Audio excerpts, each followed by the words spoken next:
নমস্কার। গঙ্গার আজকের পর্বে রিভিউ নিয়ে বাংলা সিরিয়াল সমাচার তোমাদের সামনে এসে গেছে। তো আজকের পর্বে রিভিউতে যেটা দেখা যাচ্ছে যে অর্জুনদের বাড়ি থেকে তো এবার রথ বেরোবে। তো এবার যাতে নির্বিঘ্নে সব কিছু সম্পন্ন হয়, এদিকে অর্জুনের মা বলছে রথের চাকা যাতে না থামে আর রথ যাতে সোজা মাসির বাড়িতেই যায়, কোনো অঘটন যাতে না ঘটে। কারণ এর আগে কিন্তু সবাই যখন ছোট ছিল তখন কিন্তু রথের চাকা গর্তে পড়ে গেছিলো, আর সেই সময় কিন্তু এই বাড়ির যে মেজ বউ সে কিন্তু তার কিন্তু অঘটন ঘটেছিল। তো তখন এটা শুনে অর্জুনের জেঠুও বলছে হ্যাঁ, তখন সবাই ছোট ছিল, কারো মনে আছে কিনা জানি না, তবে সেই বছরই এবারে মেজ বউ মারা যায়। তো এটা শুনে স্বাভাবিক সবার খারাপ লাগে। তো অর্জুনের জেঠু বলছে আমরা যদি আজকে শুভ দিনে মানে এই খারাপ কথাগুলো না ভাবি তাহলে আমাদের সাথে খারাপ হবে না। তো গঙ্গাও বলছে আজকের দিনে এরকম অমঙ্গলের কথা কেন, রথ ঠিক মাসির বাড়ি অবধি পৌঁছবে, আমরা এতজন মিলে আছি আর আমরা পৌঁছতে পারবো না। তখন উপালি বলছে দ্যাটস এ স্পিরিট, এটাই তো চাই, এটাই তো আমাদের গঙ্গা। তো এইবার পুরোহিত মশাইয়ের অনুমতি নিয়ে এবার রথ কিন্তু সবাই মিলে হৈ হৈ করতে করতে, প্রভু জগন্নাথের নাম করতে করতে রথ কিন্তু বাইরে বের করে। এদিকে রথের চাকা কিন্তু টলমলো করছে, সেটা দেখে শালমলি খুব খুশি। তো শালমলি বলছে এই তো রথের চাকা টলমলো করছে, কোনো গর্তে পড়লেই রথ উল্টাবে, আর গঙ্গাকে এবার অর্জুন বাঁচাতে পারবে না, এরকম মনে মনে ভাবছে আর হাসছে। অর্জুনের মা বলছে কী ব্যাপার শালমলি, তুমি যে বললে যে রথ মাসির বাড়ি অবধি যাবে না, তাহলে বলে একটু অপেক্ষা করো না, দেখবে ঠিক দেখতে পাবে, ঠিক হবে, এই রথ মাসির বাড়ি অবধি যাবে না। তবে এই রথ যদি মাসির বাড়ি অবধি না যায়, তোমাকেও কিন্তু আমাকে কথা দিতে হবে, তুমি কিন্তু গঙ্গাকে এই বাড়ি থেকে বের করবে। আর গঙ্গা বেরোলে তো অর্জুনও পেছন পেছন বেরোবে, আর অর্জুনের মা তো সেটাই চায় যে অর্জুন এই বাড়ি থেকে যাতে বেরিয়ে যায়। এবার তো সবাই মিলে হৈ হৈ করতে করতে, সুন্দর ঠাকুরের নাম করতে করতে রথ নিয়ে যাচ্ছে, আর রথের সামনে পড়ে গেছে ইট। সেই ইটে রথের চাকা উঠতেই রথের চাকা খুলে যায়, আর রথ উল্টাতে যাবে কি অর্জুন দৌড়ে গিয়ে রথের সাপোর্ট দিয়ে দেয় রথে। সবাই তো দেখি আবার কী হলো ব্যাপারটা কী হলো। আর এই সুযোগে একদম অর্জুনের মা বলতে শুরু করে দিয়েছে, বলেছিলাম যাতে কোনো অঘটন না ঘটে, এই মেয়ের জন্য এই আজকে রথ বেরোলো, আজকে এই মেয়েকে বাড়ি থেকে বের করব। তো বলছে এরকম করে কেন বলছো। গঙ্গাও বলছে রথের চাকা লাগানো হবে দরকার পড়লে, রথ তো মাসির বাড়ি যাবেই, তাই বলছে। ওদিকে উদয়নরা বলছে আমরা এতজন আছি, আমরা এতজন মিলে সবাই মিলে সাপোর্ট দেবো। অর্জুনের মা বলছে কতজন মিলে তোমরা ওরকমভাবে সাপোর্ট দেবে। এবার গঙ্গার জেঠু বলছে ওদের কথা না শুনে গঙ্গা যেটা ভালো মনে করি সেটা কর, মনে রাখবি যে এর সাথে কিন্তু চ্যাটার্জি বাড়ির সম্মানযুক্ত। তবে অর্জুনের মাকে বলছে যে রথের চাকা খুলে গেলে যে সম্মান নষ্ট হয় এমনটা তো হওয়ার কথা নয়, কারণ সম্মানটা তো এতটা ঠুনকো নয়, তাই না। তো এবার তড়িঘড়ি করে সবাই মিলে রথের চাকাটা কোনোভাবে ঠিক করে, কিন্তু যেহেতু খুব তাড়াহুড়োর মধ্যে ঠিক করা হয়, অর্জুন বলছে যে আমি রথের সাপোর্ট দেবো, অসুবিধে নেই। তো এবার গঙ্গারা সবাই মিলে, গঙ্গা দেখছে যে অর্জুনের তো খুব কষ্ট হচ্ছিল, তখন অর্জুনের পাশে গিয়ে গঙ্গাও কিন্তু রথের সাপোর্ট দেয়। অর্জুন মনে মনে ভাবছে গঙ্গা কী করে বুঝবে যে এতক্ষণ ধরে সাপোর্ট দিতে আমার কষ্ট হচ্ছে। তো যাই হোক, এরপরে তো রথ কোনোভাবে ঠিক করা হয়, দিয়ে ওইভাবে এবার সবাই মিলে রথ টানতে টানতে নিয়ে যাচ্ছে। সেটা দেখে কিন্তু শালমুড়ি যথেষ্ট মন খারাপ হয়ে যায়। শালমুড়ি তো ভাবছে এবারও তার প্ল্যানটা ভেস্তে গেল, বলছে এই মেজো কাকা কিছু একটা করো। তো অর্জুনের মা বলছে আমি কী করবো। এবার তো সবাই মিলে রথ নিয়ে চলতে শুরু করেছে। ওদিকে উদয়ন গেছে শালমুড়ির কাছে, বলছে যে এই তোমাকে না একটা জিনিস দেওয়ার আছে, এই যে আংটিটা। বলছে কোথায় পেলে, বলে কোথায়, আসলে ঠিক রথের পাশে। আসলে আমি আর অর্জুন যখন সন্ধ্যেবেলা রথটা আনতে গেছিলাম তখন দেখছিলাম রথের চাকার ঠিক পাশে পড়েছিল। তো আমি তো ফার্স্টে ভাবছিলাম যে সকালে তুমি এসছিলে তো তখন হয়তো পড়ে গেছে। তারপরে এই যখন রথের চাকা গর্তে পড়ছিল তখনই আমার মাথায় যেন একটা ফ্ল্যাশ এলো যে তুমি তো সকালবেলা রথের কাছে যাওই নি, তাহলে পড়লো কিভাবে। তো চিন্তা করো না, আমি পুলিশ তো আর নই, তাই আমি গোয়েন্দাগিরি তো আর করতে চাই না। তো তুমি নিশ্চয়ই গঙ্গাকে ফেলতে গেছিলে, জগন্নাথ দেবকে নিশ্চয়ই ফেলতে যাওনি।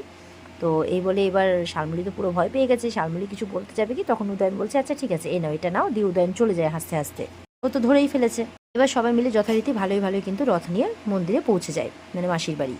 এবার ওখানে সবাই মিলে প্রণাম করছে যে যাক ভালোই ভালোই সব রথ এসে মাসির বাড়িতে পৌঁছলো। উপালি বলছে যে তাহলে মেজু কাকি আর কোনো অঘটন ঘটবে না তো। তো অর্জুনের মা বলছে আমি শুধু নিয়মের কথাই বলেছিলাম, তবে মাঝে যে বাধা পড়েনি এমনটাও তো নয়। আর বারবার করে শালমলির দিকে তাকাচ্ছে আর চোখে, যে মনে মনে বলছে যে এতদিন ধরে আমি এই ব্যাপারটা আটকে রেখেছিলাম, আর এখন এই গঙ্গার জন্য সব কিছু ভেস্তে গেল। এবার তো অর্জুনের জেঠুরা খুব খুশি যে গঙ্গার জন্যই সবটা ভালোই ভালোই সম্পন্ন হলো। এবার গঙ্গাকে বলছে আরতি করতে, গঙ্গা বলছে আমি, বলে হ্যাঁ। তো গঙ্গাকে বলছে তো তোমার জন্যই যখন এতদূর পৌঁছানো গেল, এই রথযাত্রাটা আবার শুরু হলো, তো তুমি আরতিটা করো, অর্জুনও থাকবে সঙ্গে। তো এরপরে অর্জুন আর গঙ্গা মিলে আরতি করতে শুরু করে। এবার তো গঙ্গা অর্জুন আরতি করছে। তো গঙ্গা অর্জুনকে বলছে আপনার ঘাড়ে খুব লেগেছে না। বলছে যে আমার এরকম ব্যথা সহ্য করার অভ্যেস আছে, আমি একজন পুলিশ গঙ্গা, তাই আমার দিকে মন না দিয়ে আরতির দিকে মন দাও। তো গঙ্গা চুপ করে যায়। এবার মনে মনে বলছে আমি সব সময় যাতে সারা জীবন যাতে আপনার বিপদে আপনার পাশে থাকতে পারি আর আপনার পরিবারকেও রক্ষা করতে পারি, এরকমটা মনে মনে ভাবছে গঙ্গা। আর ওদিকে উদয়ন শালমণিকে বলছে যে আচ্ছা শোনো, মানে শালমণি তো মনে মনে ভাবছে এই মেয়েটার ভাগ্য খুব ভালো, সব সময় বেঁচে যায়, সব সময় বেঁচে যায়, কিছু করাই যায় না। তো উদয়ন বলছে যে তোমাদের এত অনিচ্ছা থাকা সত্ত্বেও রথ কিন্তু মাসির বাড়িতে এসে পৌঁছে গেল, তাই না? তো সেই নিয়ে সাপ সমান্ত করছো হয়তো, মনে মনে ভাবছো, এটা বলছে। তো শোনো না, তোমার তো বুদ্ধি আছে তাই না, তো সেই বুদ্ধিটা না একটু ভালো কাজে লাগাতে পারো তো, দেখবে শান্তি পাবে, এভাবে বলছে। শালমণি তো চুপ, আর কী বলবে বুঝে পাচ্ছে না। এরপর ওদের আরতি হয়ে যায়। এবার আরতি হতে হতেও কিন্তু গঙ্গা অর্জুনের দিকে তাকিয়ে আছে, অর্জুনের চোখ ফিরছে, দেখছি গঙ্গা তাকিয়ে আছে, তখন অর্জুনও তাকিয়ে থাকে, দিয়ে দুজনেই আবার চোখ সরিয়ে নেয়, এরকমও চলছিল। দিয়ে এরপর আরতি হয়ে যায়। ওদিকে লালিরা বলছে যে গঙ্গার জন্য আজকে দিনটা আমরা পালন করতে পারলাম, সবাই মিলে এত আনন্দ করলাম। অর্জুনের জেঠু বলছে গঙ্গার কাছে এসে যে আজকে তোকে দেখে খুব অদ্রিজের কথা মনে পড়ছে। জেঠিমা বলছে হ্যাঁ, অর্জুনের মা ঠিক এইভাবে নিয়ম পালন করে সুন্দরভাবে রথযাত্রা পালন করতো, তাই বলছে। তো একবারে মনে হচ্ছে যেন আজকে অদ্রিজাকেই সামনে দেখছি, একদম অর্জুনের মা গঙ্গাকে বলছে। অর্জুনের কিন্তু এর আগে গঙ্গার মধ্যে ওর মাকে দেখেছি, গঙ্গা যখন পায়েসের বাটি হাতে নিয়ে আসছিল তখন ওর মাকে কল্পনা করেছে, তাই অর্জুনও সেই ব্যাপারটা ভাবছে। অর্জুন মনে মনে বলছে সত্যি তো, এই সব তো মা থাকাকালীন হতো, তারপরে গঙ্গাই সব কিছু করেছে মায়ের পরে, এরপরে গঙ্গার দিকে তাকিয়ে আছে। এরপরে যে যার বাড়ি ফিরে এসেছে। তো অর্জুন ঘরে বসে ওর মায়ের ছবির দিকে তাকিয়ে মায়ের সামনে বসে বলছে জানো তো মা, আজকে ঠিক তোমার মতো করেই রথযাত্রা পালন করলো গঙ্গা, ওর জন্য আবার আমরা ছোটোবেলার মতো আনন্দ করতে পারলাম, সবই গঙ্গার জন্যই হলো। জানো তো মানে সবটা ছোট ছিলাম তো ভুলে গেছিলাম, তো যেটার জন্যই সবটা মনে পড়লো। জানো তো মা, তুমি যেই বছর ছেড়ে চলে গেছিলে সেই বছর নাকি রথের চাকা গর্তে পড়ে গেছিলো, তো এইবারও বাধা আসছিল, কিন্তু আমি আসতে দিইনি মা, আমি কোনো ক্ষতি হতে দিইনি। আমি ঠিক যেরকমভাবে পুজো করতে সব নিয়ম আচার পালন করে গঙ্গাও ঠিক সেইভাবেই করেছে। বলছে জানো মা, গঙ্গা না কেমন যেন আমার ছোটোবেলার যে ভালো লাগাগুলো সেগুলো একে একে ফিরিয়ে দিচ্ছে। বলছে মেয়েটা না বড্ড ভালো, খুব সরলও, ওকে না মন থেকে একটা থ্যাংক ইউ বলতে হবে। মায়ের সামনে দাঁড়িয়ে খুশি হয়ে কথাগুলো বলছে। আর ঠিক তখনই ঘরে এসছে, স্যার আসবো?